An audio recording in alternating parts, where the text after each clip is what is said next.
자, 오늘은요, 신앙 정립 시리즈로 들어와서 몇 칸씩 건너뛰고 있는데요. 예, 이걸 수제비 설교라고 합니다. 수제비 설교.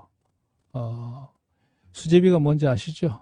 밀가루로 만드는 그거 말고, 돌멩이를 들고 물을 치면, 그 돌멩이가 물 위를, 이렇게 날아가면서, 점프하면서 떨어지죠. 물 수제비 뜬다. 그러는데요. 그것처럼, 지금 말씀을 찬찬히 하면 세월도 없는 것 같고 이렇게 뛰어가면서 전개되고 있습니다. 자, 오늘은 제목이 그리스도인의 사고입니다. 사고가 아니고 사고입니다. 이 사고라는 말은 생각하는 의식을 의미하는, 우리가 보통 하나님 말씀을 상고한다 할 때도 그 마음에 되뇌인다는 얘기예요.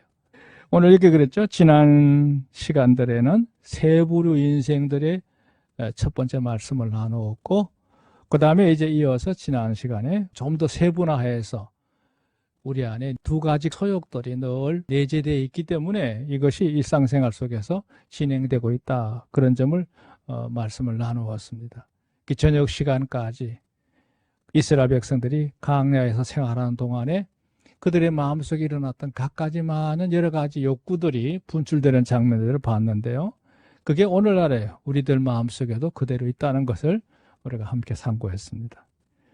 자, 그런데 이제 문제는 이런 그 소욕들이 우리들 마음속에서 일어나게 될 때 우리가 비록 하나님의 영적인 사람이라 할지라도 이 마음의 운영을 잘 해야 되거든요. 그래서 우리가 이 마음을 운영하는 방식을 말할 때 사고방식이라고 해요. 어떤 생각의 틀을 가지고 어떤 모습으로 사용하느냐고 하는 거. 그건 우리가 간략하게 좀 구분을 해보고요. 또 그 두 사고방식 가운데서 어떻게 사용하는 것이 가장 좋은가, 그런 점에 대해서도 여러분에게 안내를 해드리려고 합니다. 여기 그랬죠? 우리 인간들의 사고는 행동에 절대적으로 영향을 미친다. 당연합니다. 우리는 음식을 먹고 삽니다만 내 인생을 꾸려가는 거는 우리 마음이 꾸려가는 거예요. 내가 마음을 어떤 마음가짐을 갖고 사느냐에 따라서 내게 주어진 모든 것들이 참으로 축복스럽게 내가 느끼기도 하고 불행스럽게 느낄 수도 있고요. 요즘 근간에 일어나는 여러 가지 많은 뉴스들을 접하다 보면 한때 그 인기가 참 절정에 달했던 참 유명한 사람들이 느닷없이 변사체가 돼서 발견되는 뉴스들을 가끔 접하게 돼요. 그 우울증이 왔다는 얘기죠. 그러니까 이게 체가 병이 든 게 아니라 마음이 병이 든 거예요. 그 마음 때문에 그런 문제에 직면하게 된다는 사실이 참 안타깝고 서글픈 일입니다. 잠언에 그랬죠. 대저 그 마음의 생각이 어떠한 그 의인도 그러한 적, 이렇게 얘기했어요. 우리가 마음가짐을 잘못하게 되면 인생 자체가 다 망가져 버리는 거예요. 그러나 반대로 잘 사용하면 생명의 근원이 마음에서부터 나온다고 했으니까요. 우리가 비록 하나님의 사람일지라도 우리 마음 가운데서 두 가지 틀을 항상 빼놓을 수가 없어요. 그 첫째 하나가 부정적인 사고방식이 있고 또 하나는 긍정적인 사고방식으로 나눌 수가 있습니다. 이게 이제 끼치는 영향이 굉장히 뭐죠? 여기 좀 첫 번째 문단 한번 보세요. 예수님을 영접하고 자신의 삶의 주님으로 모시고 사는 그런 사람들. 예수님을 구주로 영접했을 뿐만 아니라 이제는 내 삶의 주인으로 모시고 사는 우리 그리스도인들. 그런 경우에 보통 사람들과 일반적인 사람들하고는 그 의식의 운영이 전혀 다르다 그랬어요. 일반 사람들하고. 그걸 아셔야 돼요. 왜? 우리는 예수님을 이미 내 삶의 구세주로만 아니라 내 주인으로 받아들였기 때문에. 그러니까 우리가 생각하는 틀이 이제 다르다는 거죠. 왜 그랬어요? 왜냐하면 보통 사람들은 본인 경험의 축적과 환경적인 요인을 바탕으로 해서 모든 의식을 추출해내는 반면에 우리 그리스도인들은 성령의 내주하심을 통해서 그 영성의 인도를 받는 게 다르다는 거죠. 그러니까 사고방식을 가지긴 가지는데 어떤 방식으로 가지느냐. 보통 사람들은 자기가 경험한 것에다가 자기가 깨달은 여러 가지 많은 것들이 있을 거 아니겠어요. 그리고 그 환경에 따른 인균병적인 하나의 그 판단에 따라 그런 마음가짐으로 일들을 처리해 나갑니다. 하지만 우리는 다르단 말이죠. 왜 그러냐? 우리는 예수님을 구주로 영접하는 그날로부터 하나님의 영이신 성령께서 우리 마음에 들어와 계시잖아요.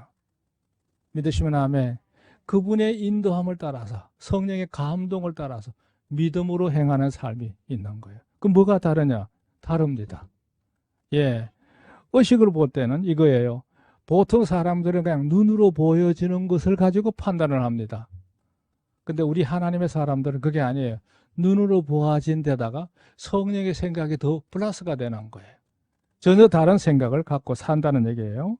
하지만 비록 그리스도의 삶의 길로 들어섰다 할지라도 우리들 의식 속에 부정적인 사고방식과 긍정적인 사고방식은 일생을 두고 매일, 매 순간, 매번 이게 항상 운용이 되는 거예요. 잘 알듯이 우리가 부정적인 사고방식은 버리는 게 좋다 알고 있어요. 문제는 그렇게 알고 있음에도 불구하고 우리 속에서 대부분의 의식들을 보면 긍정적인 것보다는 부정적인 면이 훨씬 많습니다. 훨씬 많아요. 그 한 예가 뭐냐면 이스라엘 백성들이 시내산을 출발해서 그들이 가나안 땅 접경 지역인 가데스라고 하는 곳에 도착을 했어요. 흔히 가데스 바네아라고 하는데요. 그곳에 도착했을 때 이스라엘 백성들이 가나안 땅에 그냥 쑥 들어가는 것을 주저했어요. 왜냐하면 불안감이 엄습해 오거든요. 물론 합리적으로 생각하면 굉장히 지혜로운 생각이라고 할 수 있지만 과연 가나안 땅에 들어갈 수 있느냐고 하는 의심이 그 마음속에 지배가 되면서 그들이 혼란 가운데 빠진 겁니다. 그래가지고 이제 정탐꾼을 각 지파에 한 명씩 뽑아가지고 12명을 보내지 않습니까? 보내요. 들어가는데 한 열흘 동안, 돌아다니는데 한 20일 쓰고, 나오는데 한 열흘 동안, 그러니까 가나안 땅 저 끝에까지 다 갔다는 얘기예요. 온 땅을 두루 돌아가서 40일 만에 돌아왔는데, 돌아와서 그들이 보고하는 내용을 보니까 가관인 거예요. 왜? 하나님과 맥삭속을 맺은 그 언약의 백성임에도 불구하고 그들의 방식의 운용의 대부분은 하나님의 사람들이 아니에요. 지극히 인간적인 생각으로만 의식을 운용하는 사람들이었어요. 좀 더 오늘 이 얘기로 한다면 그들은 부정적인 사고방식을 가진 사람이 대부분이었어요. 우리 그 땅 가보니까 좋긴 좋습니다. 곳곳에 참 기름지고 가수원도 많고 말이죠. 말 그대로 젖가꾸이 흐르는 땅입니다. 거기까지만 하면 일절이 딱 좋은데 후렴이 붙어. 그러나 안 됩니다 이거예요. 그 땅에 가니까 그 사람들의 신체가 얼마나 기골이 장대한지 그들의 앞에 우리는 메뚜기와 같습니다. 그랬어요. 그러니까 우리가 그냥 이대로 들어가면 우리는 그들의 앞에 산산이 부서지고 말 거다 이거죠. 안 됩니다. 불가능합니다. 이런 결론을 표현을 합니다. 근데 이거는 뭐냐 하면 눈으로 본 대로 사실대로 얘기한 거예요. 그냥 팩트만 얘기한 거예요. 그냥 표면적인 그림만 얘기한 거예요. 이 사람들은. 그러면서 나중에 붙인 결론이 뭐냐 하면 부정적인 결말을 맺어요. 안 됩니다. 들어가면 우리는 망할 겁니다. 우리는 그들 앞에 메뚜기에 지나지 않는 작은 존재입니다.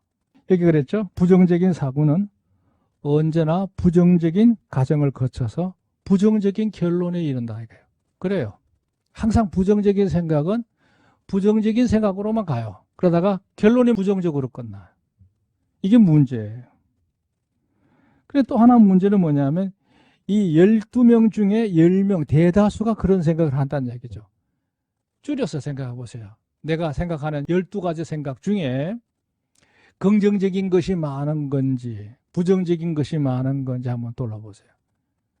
우리는 지극히 인간적이기 때문에 아무래도 제일 먼저 마음속에 내 마음을 지배하는 것들은 대부분이 우선적으로 부정적인 것들이 먼저 옵니다. 일단은 의아심을 가지게 되고 불신하게 되는 단계까지 이룰 수 있어요. 근데 하나님의 사람들은 아니야. 다시 한번 돌아서 생각해 보는 거야. 하지만 하나님이 나와 함께 하시면 내가 이 모든 것을 해낼 수 있다는 생각을 가지게 되는 것이죠. 아까 그게 그랬어요. 빌립보서에 보면 이 빌립보서는 사도 바울이 이제 이 빌립보에 있는 교회에게 보낸 편지 중에 하나인데요. 마게도냐 지역에 있는 이 빌립보 교회가 자조상사 루디아라는 여인을 주축이 돼가지고 교회가 세워지게 되고, 또 나중에 일입니다만 사도행 16장에 나오죠. 감옥에 들어가서 매 맞고 있었을 때에, 예, 그곳에서 밤을 새면서 이제 놀라운 역사가 일어나잖아요. 이랬을 때 그 간수장이 사도 바울을 통해서 예수님을 구주로 영접하고 그와 더불어 온 집안 식구가 침례를 받는 사건이 벌어져요. 아마 그 간수장도 이 빌립보 교회에 아주 중요한 충직한 일원이었으리라고 생각합니다. 하지만 이 지역은 여전히 교회는 환난 가운데 있는 교회예요. 절대 이 교회가 형통한 교회가 아닙니다. 하지만 그들이 그런 와중에서도 믿음을 잘 지키면서 사도 바울의 전도행을 2차, 3차, 4차 이르기까지 끝까지 수시로 늘 바울 사도에게 필요한 것, 물자도 보내주고 동력자도 보내주고 이런 역할을 많이 했거든요. 그러면서 이제 여기 그런 얘기를 쭉 해요. 참 고맙다 말이지. 내가 궁핍해서 말하는 것이 아니라 내가 여러 가지 어려움이 있지만, 그러나 어려움이 있다 할지라도 나는 이 어려움 가운데 늘 자족하는 걸 배웠다. 내가 비천에 처할 줄도 알고 풍부에 처할 줄도 알아. 모든 일에 배부르며 배고픔과 풍부와 궁핍에도 일체의 비결을 배웠노라. 그러면서 붙이는 결론이 뭐예요? 내게 능력 주시는 자 안에서 내가 모든 것을 할 수 있느니라. 할렐루야. 사도 바울이 자기의 어려운 형편을 얘기하면서도 부정적인 의식으로 끝난 게 아니라 다시 믿음의 반전을 이루는 긍정적인 의식으로 바뀌는 모습을 볼 수 있는 거거든요. 근데 이스라엘 백성들이 광야에서 겪었던 거 아니에요. 10명이 선동을 하는 거 꼴이 된 거예요. 군중이라고 하는 거는 절대로 긍정적이지 않습니다. 이게 요원의 불꽃이라고 말이죠. 일시간에 누구 몇 사람이 선동을 하면 그에 따라서 이렇게 파동을 치는 게 바로 이 군중의 심리거든요. 그 군중 심리 가지고 그게 민주적이다 이렇게 말할 수가 없는 거예요. 순식간에 모든 사람들이 막 울고 난리가 나고, 그것이 이제 더 발전하게 되고 분노하게 되고 모세와 아론을 돌로 쳐 죽이려고 하는 상황까지 이르게 되고, 지금이라도 우리끼리 군대 장관을 세워가지고 애굽으로 돌아가자 말이야.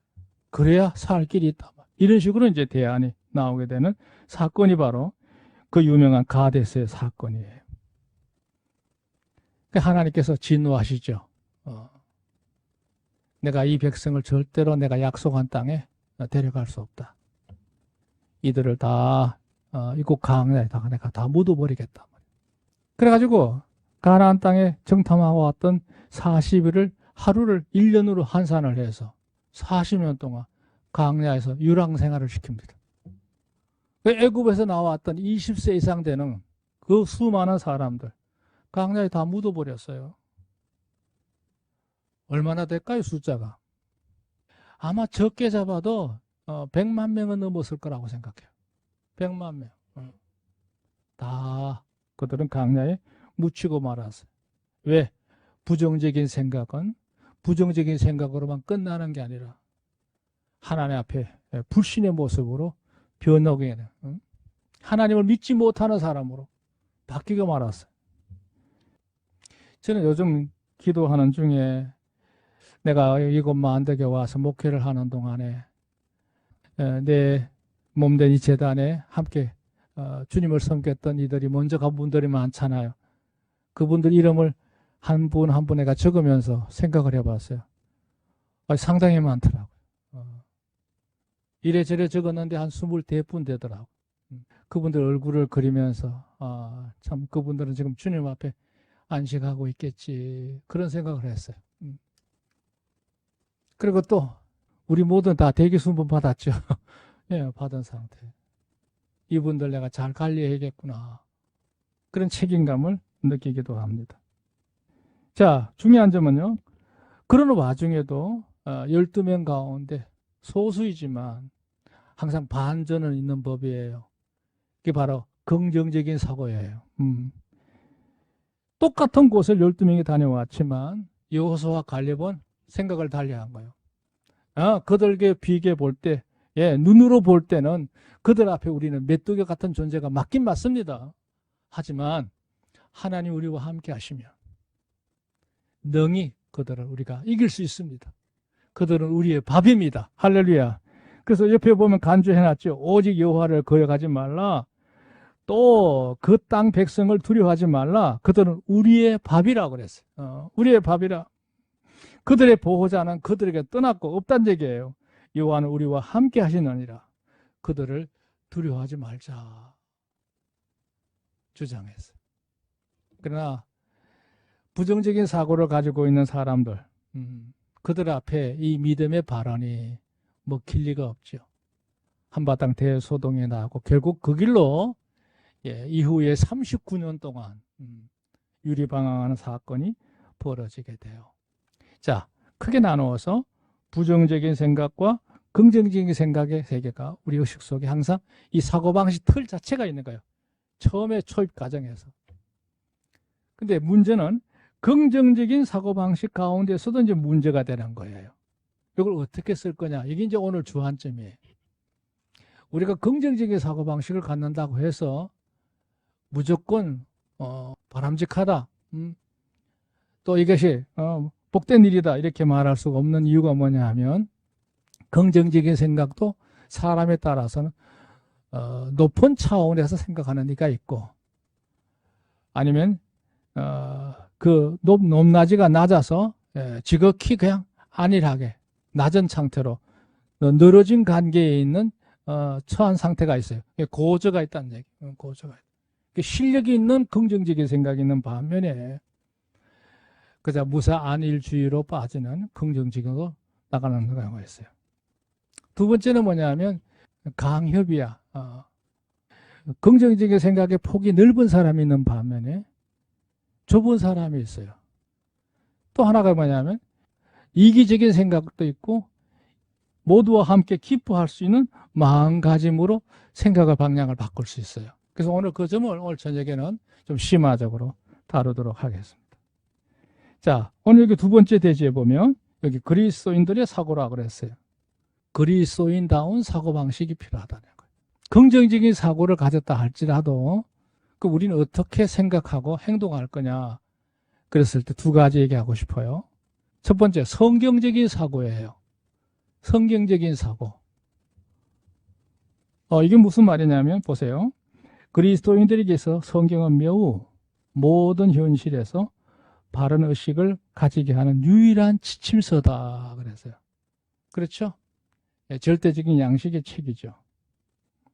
재미있는 건 여기 이는 기본적으로 성경에는 사람들이 가질 수 있는 사고의 유형에 따른 사건들과 교훈들이 그 수를 헤아릴 수 없을 만큼 무한히 집약되어 있다 그랬어요. 이게 재미있는 말이에요. 우리가 성경 66권이 우리가 한참에 읽으면 작심하여 읽으면 한 일주일이면 다 읽을 수 있어요. 적당히 읽은다 하더라도 마음 먹고 읽으면 한 달 안에 성경 한독 할 수 있어요. 그렇게 큰 많은 분량이 아니거든요. 근데 중요한 점은 우리가 일생을 두고 생각해도 다 생각하지 못할 만큼 무한하게 많은 원리들이, 많은 교훈들이, 많은 뜻이 내포되어 있는 것이 바로 성경책인 줄로 믿습니다. 그러니까 아무리 유명 대학을 나오고 지혜가 높고 지능이 높아도 성경을 다 풀어낼 수가 없어요. 무슨 얘기냐면 성경 속에는요, 사람이 생각해서 만들어낼 수 있는 수많은 유형이 있을 거 아니에요. 그 모든 유형을 다 담고 있어요. 오히려 더 사람이 생각할 수 없는 아직 미지의 세계, 앞으로 아마 10년 후, 100년 후, 1000년 후에도 인간이 생각해내서 만들어낼 수 있는 생각의 유형의 폭을 넘어갔다는 얘기예요. 이 성경이 기록된 지 언제입니까? 지금부터 3500년 전부터 기록되기 시작했잖아요. 3500년 동안 인류는 문화는 계속 발전되어 왔어요. 지능도 그렇고 모든 면에서. 그러나 아직도 성경에서 말하는 유형을 다 벗어나지 못했어요. 무한합니다. 어떤 이들은 그래요. 성경에는 35,000가지의 약속이 있다. 그렇게 말하는 이도 있어요. 어떤 이들은 한 3만 가지 된다. 라는 얘기도 있고. 그게 무슨 얘기냐면 사람이 생각해낼 수 있는 유형이 그렇게 많다는 얘기예요. 그런데 아직 실질적으로 사람이 생각하는 유형은 거기까지 미치지 못했다는 얘기죠. 지금요, 아주 첨단의 선진국들 중에 국민들이 가지고 있는 직업 성향을 분석해 봤더니 한 2만 개 정도 된대요. 2만 개. 우리나라는 한 12,000개, 13,000개 넘어간대요. 그게 문화의 격차죠. 이게 뭔 얘기냐면 사람이 어떤 분야든지 그 분야를 통해서 자기의 이 생업에 종사할 수 있는 그 역할이 그만큼 딴 얘기예요. 앞으로도 이제 직업 수는 더 늘어나죠. 생각해봐요. 요즘 우리가 생각해보면 과거에는 전혀 생각지도 못했던 직업들이 지금 우리 주변에 얼마나 많아지고 있어요. 그게 생각의 유형이에요. 근데 아직 성경에 말하는 그 유형까지 올라가려고 하면 절반도 못 올라간 거예요. 그만큼 이 성경이 풍성하다는 얘기를 하기 위해서 제가 이렇게 장황하게 설명하는 거예요. 그만큼 많아요. 성경에는 사람이 가질 수 있는 사고의 모든 유형에 따른 그 교훈들을 이미 다 포함하고 있어요. 성경은 그 어떤 분야로든지 부족함이 없는 줄로 믿으시기 바랍니다. 성경 속에 답이 다 있는 거예요. 성경 속에. 보세요. 그리하여 다소 위험하지만 문자적인 해석으로부터 영적인 원리에 입각한 이해를 할 수 있고 그걸 적용하는 모든 것에 대한 그걸 기본으로 한 사고를 가질 수 있어요. 흔히 말할 때 어떤 일을 할 때 성경적으로 어떻게 돼 있지? 이렇게 먼저 하죠. 예. 성경을 문자적으로만 해석해서 적용하는 경우들이 있어요. 이제 초보적인 신앙의 수준이에요. 우리가 어떤 결정을 내릴 때, 예, 이게 성경적인지, 성경 입에되는지 이것부터 따진단 말이에요. 그래서 저는 여기에 여러분을 추천하지 않아요. 문자적인 해석이 때로는 왜곡이 돼가지고 수많은 이단들을 만들기도 하고 이게 왜곡이 아니라 악용을 하고 오용을 해가지고 불법의 무리들이 얼마나 많아졌는지 몰라요. 특히 우리나라 많잖아요. 많아요. 그들의 꼬임에 우리가 절대로 유혹당하지 않기를 주님 축원합니다. 절대 있을 수가 없어요. 자, 중요한 점은 이거예요. 제가 추천하는 거는 두 번째입니다. 하나님 중심적 사고를 하라는 얘기예요. 일명 예수님 중심적 사고 또는 그리스도인의 사고라고 하는 접근법인데요. 예. 흔히 그죠. 주님이시라면 어떻게 하셨을까? 그렇게 생각하는 스타일이에요. 무엇이 참 하나님의 사람다운 생각일까? 그렇게 생각하는 접근법을 말하는 거예요. 이렇게 되려면 뭐가 되냐? 기본적으로 성경의 유식함을 바탕으로 해요. 성경을 많이 알아야 돼요. 기본적으로 성경을 많이 알아야 돼요. 두 번째는 뭐냐? 이게 중요한데요. 성경과 성령님의 영감을 통해서 그 말씀을 통해서 내게 주시는 이미지가 있어요. 그걸 영감이라고 그래요. 그렇게 해서 하나님의 사람으로서 그게 내 삶 속에서 속사람이 만들어져 가는 과정을 통해서 내가 성숙될 때 나오는 비로소 나오는 판단을 말하는 건데요. 예, 지극히 순전한 사고이다 그랬어요. 여기를 이제 예를 들죠. 마치 친밀한 관계를 가지는 사이에서 서로 말하지 않아도 상대방의 의중을 충분히 우리가 느낄 수 있죠. 그걸 교감의 능력이라고 하는데요. 예, 교감이 하나가 되는 거예요. 일치가 되는 거예요. 그것처럼 우리가 주님을 깊이 생각하고 주님을 사랑하고 주님만을 위해 살고자 하는 내 마음의 충정이 오랫동안 지속이 되다 보면 말씀이 바탕이 된 데다가 그 마음이 함께 어우러지면서 성령께서 역사하심으로 인해서 이건 하나님 기뻐하실 일이 아니다.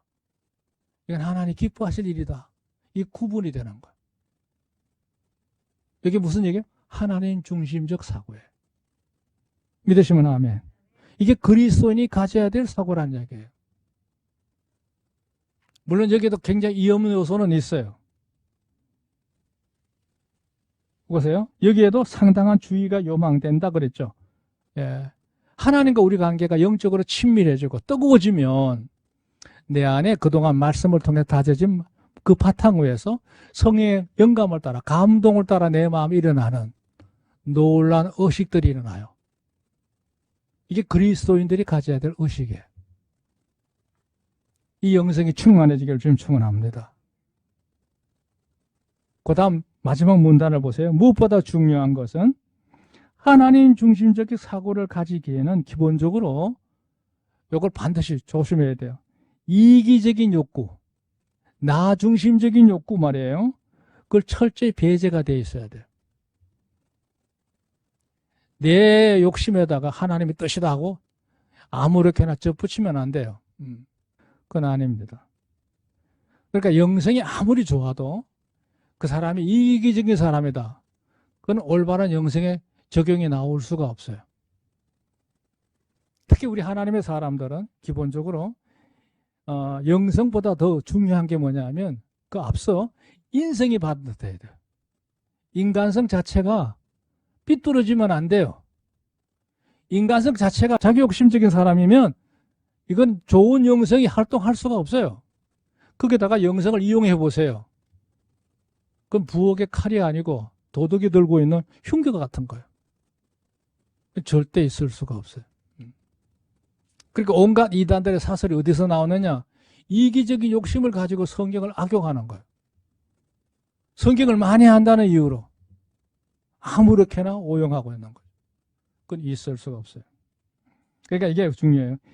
이건 하나님 영광됨을 위하여, 주님의 몸된 교회를 위하여, 내가 섬기는 성도들의 기쁨을 위해서 모두를 향한 가치관이 이게 보편화될 수 있어야 돼요. 아울러 지속적으로 겸허하고도 풍성한 영성 관리가 항상 늘 유지돼야만 이 두 번째 하나님 중심적 사고를 행할 수가 있어요. 자, 오늘 어려운 얘기만 했는데요. 오늘 얘기는 다 결론이 그겁니다. 우리가 기본적으로 부정적인 사고방식보다는 모든 것을 긍정적으로 생각할 수 있는 방식의 틀을 바로 갖추자. 믿으시면 아멘. 비록 우리가 그리스도인이라 할지라도. 두 번째, 우리가 좀 더 나아가서 성경에 유식한 사람에 대해서 성경에서 말한 하나님의 뜻을 잘 먼저 파악할 수 있는 실력을 갖추시기를 지금 축원합니다. 거기다가 이제 여러분이 하나님을 경외하는 마음이 더 깊어지고 성령의 역사가 충만해지게 되면 하나님 마음이 느껴지게 되는 거예요. 하나님 마음. 그거는 너무나 자연스럽게 내게 임할 수 있어요. 그러니까 어떤 일을 만났을 때 이건 하나님 기뻐하실 일이다 아니다. 이럴 때 하나님이 주는 나에게 어떤 걸 할까 지혜도 주시게 되고 놀라운 판단력을 가질 수가 있는 거죠. 그에 따른 삶이 이루어져 가기를 주의 이름으로 축원합니다. 그럼 우리는요, 이 세상 다 살아도 절대 후회가 없어요. 이 축복이 여러분 삶 속에 늘 함께 하기를 주의 이름으로 축원합니다.